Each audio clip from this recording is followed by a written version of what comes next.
this point in the meeting, if we have anyone in the audience who'd like to address the board on any issue not currently on the agenda, this is the time to come forward. And seeing none this evening, we'll move on to the student report. Nikki? Hi.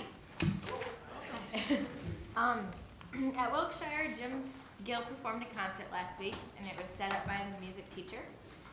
It was fun, and he had a very goofy performance for the kids.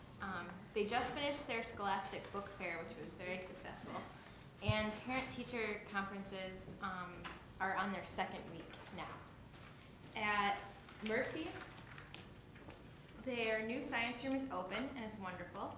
And their 15th annual science fair was held March 3rd, and the children had wonderful science projects, very creative. An informal meeting for parents was held to discuss the 4th and 5th grade reproductive health curriculum, and that was the 7th and the 9th of March. Chelsea Root received the McCall Award. It's the Interactive Media Award. They had a wonderful turnout at Murphy Scholastic Book Fair as well last week.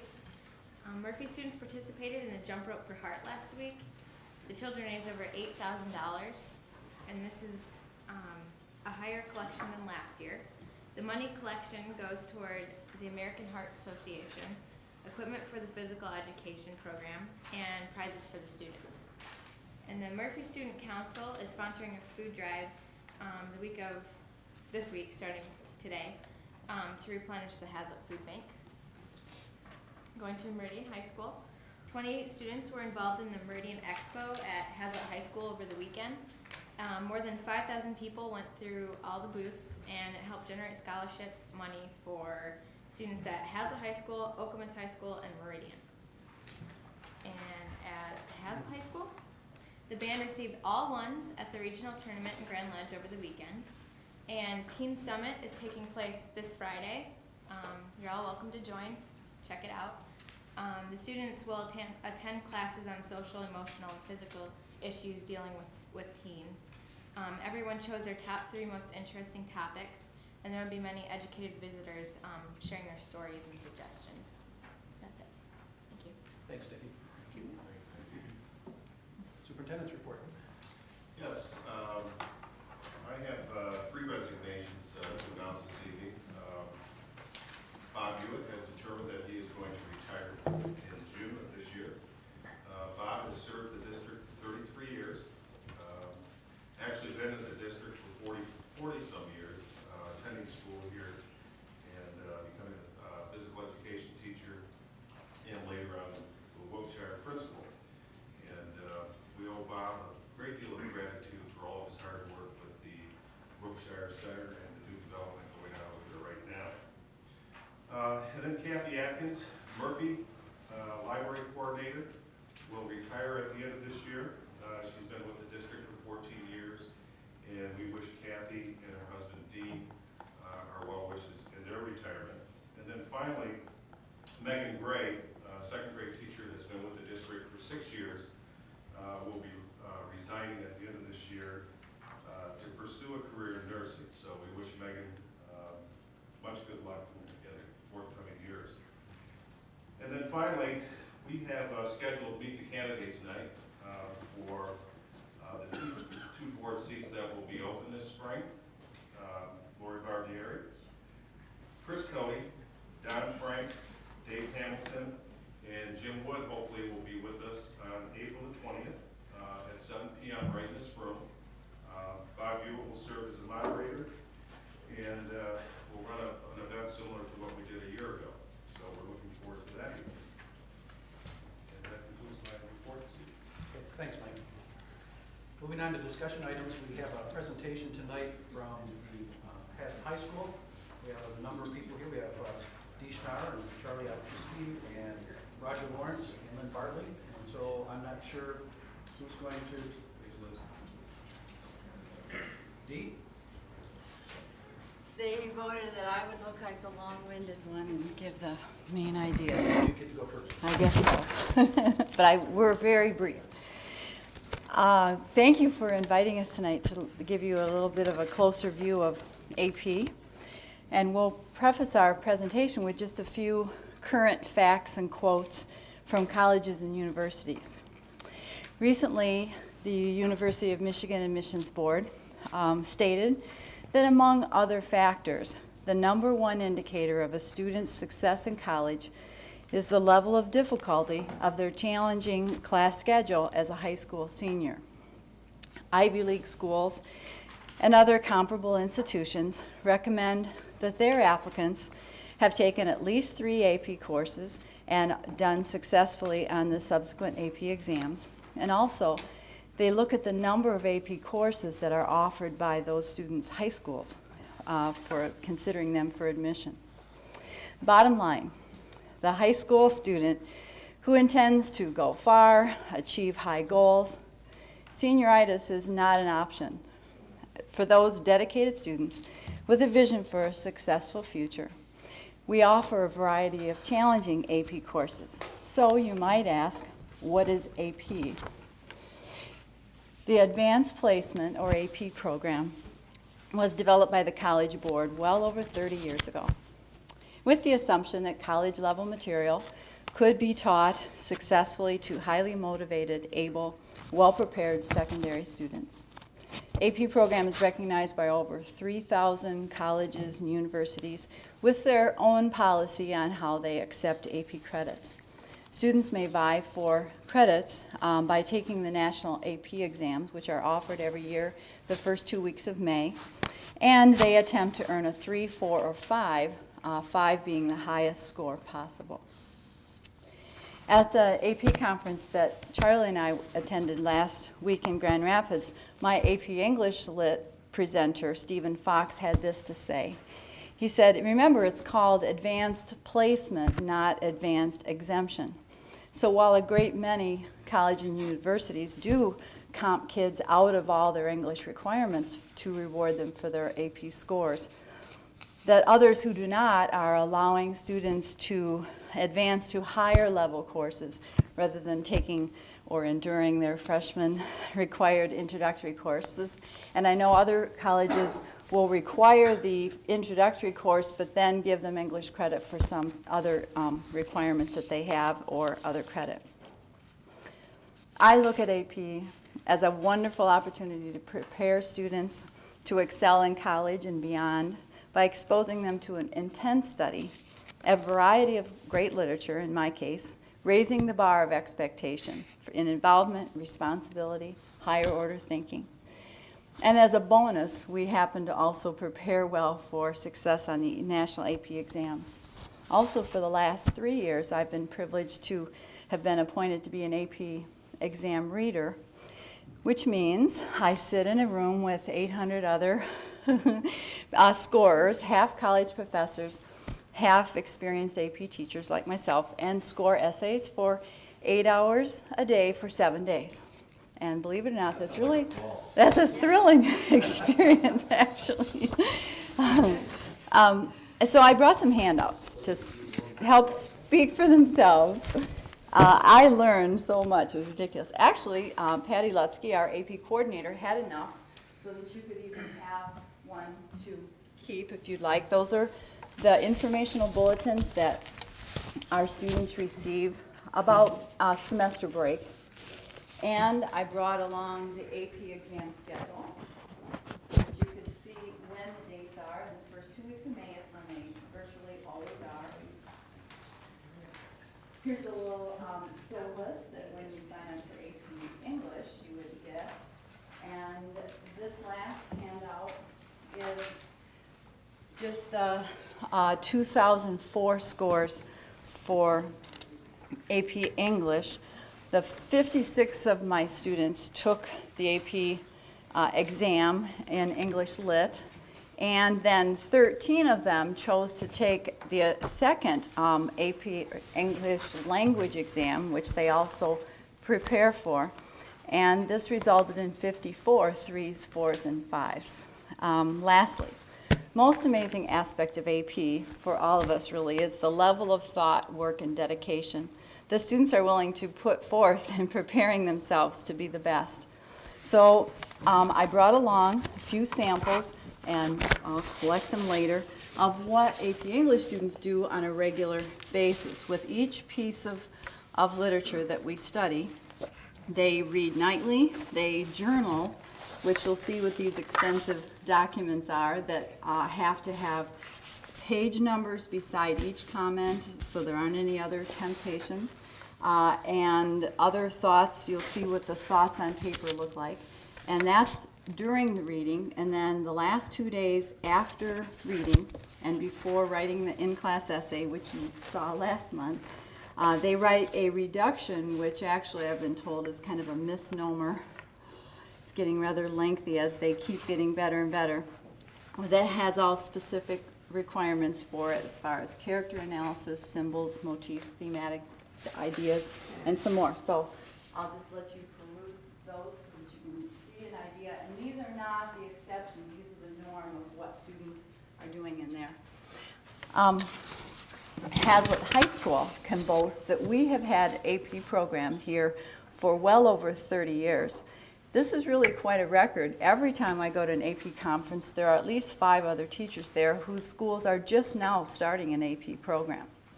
So I'm amazed at that fact. We have had students take from 1 to 8 AP exams in that 2-week period in that schedule you're looking at. And so some of our alumni have entered college at sophomore status as a result of excellent scores on multiple exams. Currently, we offer the following courses. We have AP English, taught by myself, AP Calculus by Roger Lawrence, which are both full-year courses offered every year. And then AP Biology, which Phil Wachowski teaches, and AP Chemistry, Dan Kohler, are on a rotating every other year basis. And then U.S. History, Jeff Smith, and AP Government, Charlie Atluski, are on rotating every other year basis. And students may also study on an independent basis for some other courses and take the subsequent AP exams, for instance, foreign languages, art, or art history. So this year, there are 60 students enrolled in AP English, 17 enrolled in AP Biology, and I'll let Charlie tell more about government, and then Roger will tell you more about calculus. Thank you.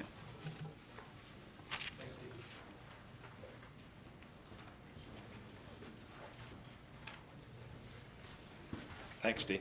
My principal instructed me that since I have a tendency to be long-winded, I got like a 30-second spot. So I said, well, I can try to squeeze into 30 seconds. I currently have 34 AP U.S. government students. I have 21 students in one class and 17 in another, so it's some excellent numbers. We basically take 6 unit tests over the course of a semester. My class is just a semester long. We've been looking at the last couple of years of making that a full year class. So as a semester class with the exam on May 11th, that's a pretty tight schedule. And so we do a lot of simulation activities. We'll do a lot of concept mapping, those kinds of things, but they're responsible to do the actual work in their text, and in addition to the articles that we'll read from time to time. One of the things you'll enjoy as you come into my class is that you'll see my conservatives will sit on the right, my moderates in the middle, and my liberals on the left, and so it works out extremely well for our class discussion. But this is my 5th year teaching AP courses. I've taught AP US Government is my 3rd time, and AP US History just once. But I'll field any questions you might have. That's above and beyond the 30 seconds I told Barb. You get done? Okay, Roger Lawrence.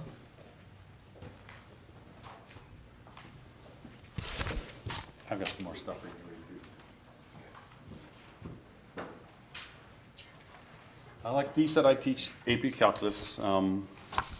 I've started teaching calculus in 1991. We made it into an AP class in 1998. In the early years, we had students that took the AP exam, but usually not very many. I would have 3 or sometimes 6 students or something that would take the exam. And so then just changing the name to AP Calculus was a big factor in encouraging more students to take the exam. Once we changed it, we usually got 20 or more students taking the exam. This year I have 22 students in AP Calculus, which is down from the past years. I've had as many as 50 students at least start in AP Calculus. And We cover all the material on the AP test, and then we also cover about half of what the students will see in Calc 2 in college, so we do a lot more than what's on the test. Usually I have about the top 10% of the senior class, and then we have a few sophomores and juniors usually in that class. In most of the years since we've changed the name to AP Calculus, we've had approximately 90% of the students that enroll in the class take the test. The test has two parts. It has 45 multiple choice questions that make up half of the score, and then 6 free response questions that make up the other half. The multiple choice questions, they're given about 2 minutes per, and the free response, they're given 15 minutes per question. Each one of those, they have each multiple choice and free response, they have parts that require a calculator and parts where no calculator was required or allowed at all. I put in a couple of sample questions in this, and one of the questions I put in here was from last year's test, and it's the one that has the answers in it too. But one of the reasons I put that on is one of the reasons our scores have been pretty well is because our students have a tendency to do pretty well on the free response. There's a question in here that number 6 from the 2004 that I put in. These free response are scored out of 9 possible points. And last year, the national average on this specific question was 3.5 out of 9, and the Hazlitt average was 6.9 out of 9. And so we have a tendency to do pretty well on that. The very front of the packet that I gave you is just a spreadsheet that I have that has the last 9 years worth of calculus scores for our students, and then comparable scores for the state of Michigan and the U.S. national scores. I just put these 9 years because these are the only years I have national scores for. But as you can see, we fare pretty well versus the state and the national averages. The last 3 years, we're consistently higher, usually about 50% higher in both our average score and how many students we have that pass the test. That take it. Most of that I can attribute to the students that we get. Right? We get hardworking, very dedicated students, and they are very well trained by my colleagues in the department. They come into my class expecting to work hard, and they do, and they know the material that they need to know to be successful in calculus. And I'm certainly happy to answer any questions anybody has. Scott? Roger, just out of curiosity, because it's been a topic lately, of your, and I don't remember how many you said, 30, what'd you say you had this time, 22? 22 I have right now. It's been a topic lately of male versus female, the gender issue from the Harvard Okay. guy. Just out of curiosity, here at Hazlitt, do we have, is that true, or? Well, the last 2 or 3 years, we've had more boys than girls in calculus. Substantially more, or close? I would say in the 60-65% range, boys. For the first 10 years that I taught calculus, we always had more girls than boys. This started 2 years ago, and part of that was we had the largest class that we had that went through Hazlitt High School also had more boys than any class that we've had. That class, that was where I had 50, and I had, I believe, 32 or 33 or something of those were boys. But in the last 2 years, we've had a fair number of boys. And I don't know if anybody read the Time magazine article with a cover story in the last week in Time was about girls and math and everything. And so I thought, my wife brought this home to me, and so I went right back to school, and I did an average for all our girls and boys that have ever taken the AP Calculus test, because they had on there that there was, the boys' average was 3.09 and the girls was 2.8 or something like that. All the boys and girls I've had, the boys do have a little higher average, but the boys are 3.85 and the girls are 3.78 or something, so statistically not very far off. This is my 14th year of teaching it, my top student probably this year will be a boy, and this will be the 3rd time. All the rest of the year, and all the rest of the years, it's usually girls that are the top students in my class. Well, since it's calculus, that's clearly the only question that I could possibly ask you. Now, I had a couple of your children were in there, so they, I understand. They didn't ask that for help. okay. That's common. Roger, if I could ask the three of you, I know that there is more preparation that goes into this class for these students, and they have to get prepared well beyond the start of September or August, right? Can you talk a little bit about what the preparation is involved? Well, taking Dee's lead a couple years ago, I started requiring a summer assignment.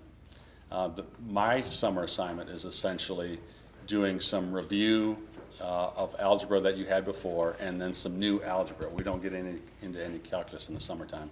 But one of the things that I've done, and it's probably for my kids between 5 and 10 hours in the summer, and I tell them to do it in August, and I give them my email address, and you know, but it saves me a week, and a week of instruction in April when we can be doing review is a huge difference. Now I know Dee gives more than that because they have a lot of reading, correct? Yes, my students in the summer read 2 different novels and journal them, and then there's a third smaller assignment, either involving a magazine article, précis, or poetry response, so that they hit the ground running when they begin. And then we have a policy that I actually got from a Chinese fortune cookie that says, idleness is the holiday of fools. So every break is a reading choice. They read over the long holiday break. They read this coming spring break. They'll take them and they'll come back all salt stained from the beach.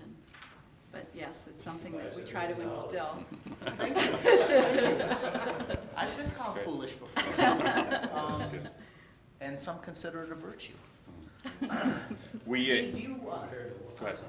Do the novels that you choose, does it change very often, or do you tend to stay on the same novels for the assignments? The novels have not changed other than 2 novels. I replaced 2 novels from the past, but I inherited a set from the previous AP teacher 9 years ago, and they're part of the canon. They're a wonderful overview from 17th century to current day, and I'm reading every summer, seeing, you know, is there something better out there? But all of this conglomeration of novels and plays gets at every aspect, so no, not much change. Mostly the changes that I put into are in the break choices, where I offer a little bit wider variety. Thank you. I'm sorry, Charlie, you were going That's to right. say something? We do a summer packet as well. Students pick up the material before school gets out. And with it being a semester class, I give them the option, they can have it, you know, they can complete it in the fall, early in the fall, or they can complete it before class starts in January. And it's about 6 hours worth of work. Same thing as a review for, of history, U.S. history, and constitutional history as well. Now, do you change the curriculum at all during, say, election years, presidential election years? We varied it 2 years ago. We try not to vary very much because with a semester class, we don't have extra time. I'm And just so wondering if it's topical to. it is topical based on the circumstances that are going on. And we use AP Central. It's an online, and we all have access to it. And so it's an opportunity for kids to go online, take practice tests in all the AP courses, but as well as to get updates and information in terms of what's current and what's going on. Are these classes all still open enrollment? Yes. To Because take- at one time, you had to have a certain grade Right. point and all It's that. way but back I know we did in the away with day. that. We're still, Now for AP, they need to have taken Lit Comp 1, American Literature, English Literature successfully. And then they may have, so it's open. I think the summer requirements help streamline it a lot. Originally, I had 60 students sign up, and then we were down to 21 and 17. And so it actually worked out real well. Could Is that- kind of, By attrition, they look at the material and Yes. say, oops. yeah. yeah, that's gonna be too much. And for calculus, you have certain classes they have to take. Yeah, before they have to pass FST, you know, so, yeah. Yeah. But it's just a passing requirement, so. Charlie, is there any, why is it a semester? I mean, Roger and Dee do a year, a Right. whole year, and the AP exam I mean, I can see somebody taking the AP class in the fall, and then they don't take the exam until May. Right. Stan Hicks, when he taught the AP U.S. government class, and I believe Ben O'Brien before him, used to teach it in the fall, and then there was a gap of almost 4.5 months until May. So the first year I taught it, I had it in the first semester, and then I asked the students after the AP exam would they prefer to have it in the second semester, even though we would actually lose a couple weeks. Right. They said yes, and so this is the second time that we've taken it as a second semester class. Why it's only a semester? Yes, Good that's question. my We've next looked at extending it to a full year course. It's been that way, I think, as long as I've been here, and I'm sure before that. Government is a semester class, and so I think maybe at the beginning, when they instituted it, they kept it as a semester class. So you could take government, I guess, in So the the first rationale semester. is because it's always been that way. It's inertia. Yeah. What other schools do though? Other schools, it varies. Some will have a semester class. Others, there's a trend now at our conference last week in Grand Rapids where Dee went, 70% of the schools offer it for a full year. So the trend now is increasing more and more to a full year. And just U.S. government and politics versus the comparative. That is starting to become less popular, at least in the socialized area. Well, there's certainly enough material there to go for a year, is there not? Oh, yes. I mean, that's not the problem. No, that's not the problem, no. In fact, I talked to Bart Wojcinki this morning. He said from a scheduling standpoint, it would be easier to schedule I would as a think full year so. class. So we are looking at that. I would think, How- I would also think that it would, I don't know what your success ratio is on the AP exam, but I would think that it would probably increase. if you have- They've averaged the last, we've had 3 classes of it. The average has been 3.85. Compared to, like, state mean and state, or Pretty well, national mean? like Roger talked about, in terms of, the average is a little bit higher than the state average. It's actually much higher, and the national average, it's a little higher. How long would it take if the decision were to be reached to extend it to a four-year course? How quickly could you implement? Next year, we flop every other year with AP US History, so next year, AP US History is a full year class. And so if we institute it, it could be ready to go for the following year after that. So it wouldn't be difficult at all. Do you guys think we have enough variety of AP classes? I mean, there's some big gaps in the language AP classes. Heaven forbid we bring back Latin. Oh, I'd love to teach Latin. I think the one thing that we've heard is that there'll be a number of kids that would like to take AP Bio and AP Chem if there was enough offered in the same year, Right. and AP US and AP Government, instead of having to do it every other year. And we did that so we'd have maximum amount of numbers. Right. So I think that's the one thing our kids would like to do, is be able to have them offered every year. I think so too. And also, we've talked, and some teachers, foreign language teachers have discussed the idea of having AP foreign languages as well. So we're certainly open to it. We would, love to have a more expanded, and like you said, every year Right. for those that flip-flop. And for me, for conclusion, for sitting here for 20 years, off and on, I've heard the parent concern regarding gifted and talented is what we hear. So our answer to that has usually been economic, unfortunately, at the lower levels. You guys obviously are true gifted and talented. By the time they get to I believe you're all seniors in your classes, right? Mine is all seniors. You guys have? I have juniors and seniors. You have juniors and seniors. Okay, I didn't know what the prerequisites were. Okay, but certainly near the end of their career. I commend you for taking on the AP burden, certainly Dee, and, I shouldn't say, I think in terms of the English, as far as a lot of writing and having to take the time to do all of that, maybe Charlie's the same way, and calculus, I don't know what you guys do, so. But at any rate, I commend all three of you for sure for taking on that burden, and I would only hope that they would increase your sections of AP. All of you, I would wish you were AP all day, to be honest with you.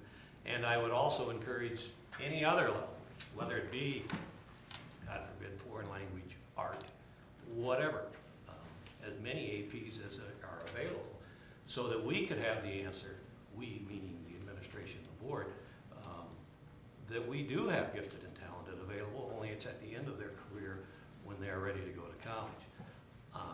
I have to admit, although I'm interested in 5th grade gifted and talented, if it were reasonable and available to do, but I am clearly more encouraged by your level at the high school and the junior and senior level, because that's the one I feel is the most important prior to their college career. So I commend you three, and I commend anybody else you can encourage to find any other AP exams that we could teach to here in Hazlet, because I think it's well worth it. My kids have benefited a little from it, and when they benefit from it, Dad benefits from it, because that's all the less he has to pay for it. And most, as long as everybody understands that. Right. So I commend you, all three of you, and I hope it continues to grow, and you guys are truly master teachers to do that. Thank you. I think one real quick side note, a lot of the students that we have more than one AP class. They'll have I'm sure you see a 3, lot. 4. We have a lot of the same kids. Yeah. And so I'm on sure top that's of all the requirements that we all ask of them, you know, each of us are asking for lots of extra work by them. And it's a great tribute to them. Yes, it is. Dia, you're at the conference, was there any talk about too many kids taking AP classes? No. That's No, they're interesting 'cause encouraging. Well, more that's the and more problem. We're students. getting reports at our end that too many kids are taking AP classes. It's not improving, for example, in writing skills. The scores that we're accepting to transfer credits are going up. Some schools are only taking 5s. And there was a national study on writing done that a lot of the kids in AP English would have been better off in a senior college writing class than taking AP English. We're getting all kinds of mixed messages on our end, but the numbers are soaring, and they're not coming in any better prepared.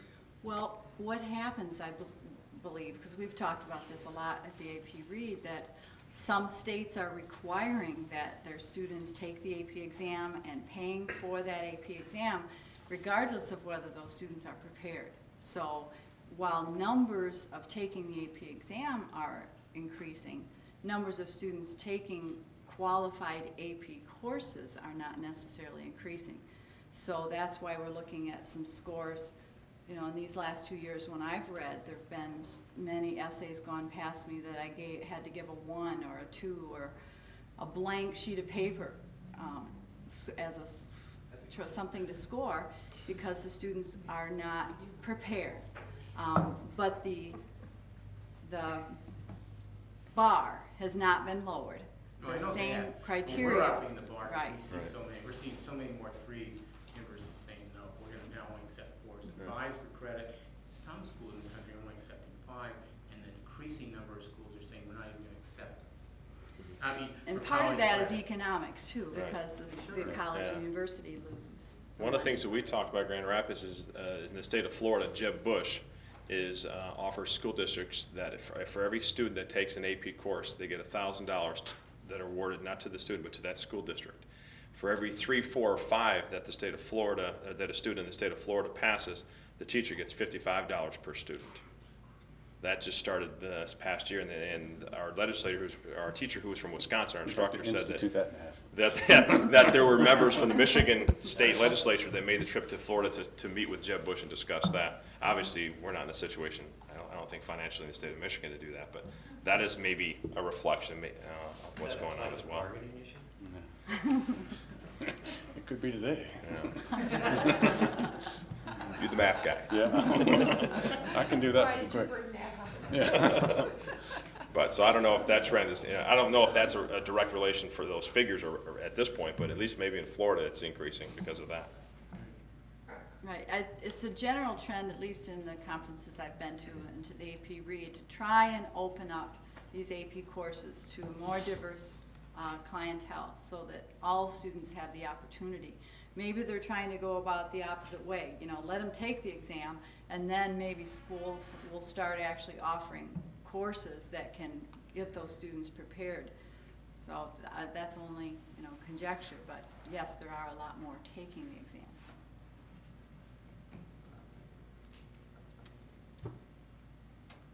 Any other questions? I want to thank you for coming tonight and presenting us the information on AP classes that we have here in Hazlet. And I know that the catalog of possible courses is fairly extensive, actually, in terms of recognized AP courses. I guess a question that I might have, and I don't know if Lynn can answer this, I'm not sure exactly what drives, if you certain schools offer certain AP classes size of the school itself, the number of students that are in the high school also is somewhat of a determining factor.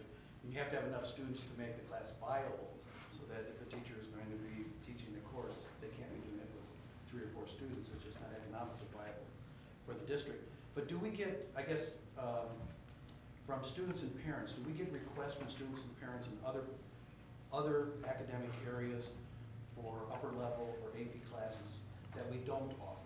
I'm just, that's just an open question. Natalie, I don't know if you have an idea or not. I don't know. I haven't heard of many other requests because frankly, I think for this school of our size, we do offer quite a selection of AP classes. What you might remember? We did, and a lot of those were singular in nature, and that's why one of the reasons we contracted with Michigan Virtual about 4 or 5 years ago, because Michigan Virtual at that time was offering every AP course under the sun to satisfy that requirement. Our biggest problem is having the numbers to fill the classes, and as Charlie alluded to, with chemistry and biology, those are offered every other year. It's a numbers game because, as they talked about, in most cases you got the same students that are asking to have those courses, and so the reason being that they split it up so that you do have enough to satisfy a course and justify having a teacher. So that's part of the problem, is having enough students that would like to take it. But there are other opportunities for students to seek that if they desire. So for any parents or students who happen to be watching this tonight or at another time, if they are interested in courses that are not currently offered at Haslett High School, they could do that through virtual high school. And I think that Haslett High School has really tried to accommodate those kinds of wishes for students and parents over the years. I mean, there are so many more opportunities now than there ever has been for students to get those kinds of things that perhaps we can't offer because we don't have the numbers. Whether that's through virtual schools, whether that's through LCC, Michigan State University, or even partnering with another local school district. I know we've done that in the past, but those are some of the things that we've done over the years to help people get what they want. Great. And thank you for your work, because I know that taking on the responsibility of teaching AP courses means extra responsibility and extra work for you. So thank you for your willingness to take on that extra burden for our kids. Thanks. Well, and it is extremely rewarding to work with those students. So, thank you. Thanks. Okay, Thanks. thank you. Thank you. Moving on in the agenda, we'll move down to board reports, Finance and Facility Committee. We have not met since our last meeting. Okay. Policy and Personnel Committee. We have not met. And any other items that any board members would like to share? Then we'll move down to action items, and we have 3 action items tonight. Approval of the minutes from the February 28th meeting, approval of the out-of-state field trip request to Japan, and the new board policy on sex education. We've already had our first reading, and this is the second time it's before the board for adoption. I would entertain a motion. So, second? Support? All those in favor? Aye. Any opposed? It's unanimous. Announcements, the Board of Education will hold its next regularly scheduled meeting on March 28th here in the boardroom at 7 o'clock. This has been a long time since we had a meeting of this duration. Yes. So thank you for coming if you were here, and I'll make a motion to to adjourn. adjourn. Any, a second? I was the one to do it twice. No. Support? Beat you to it. All those in favor? Aye. We're adjourned. All right. You guys meet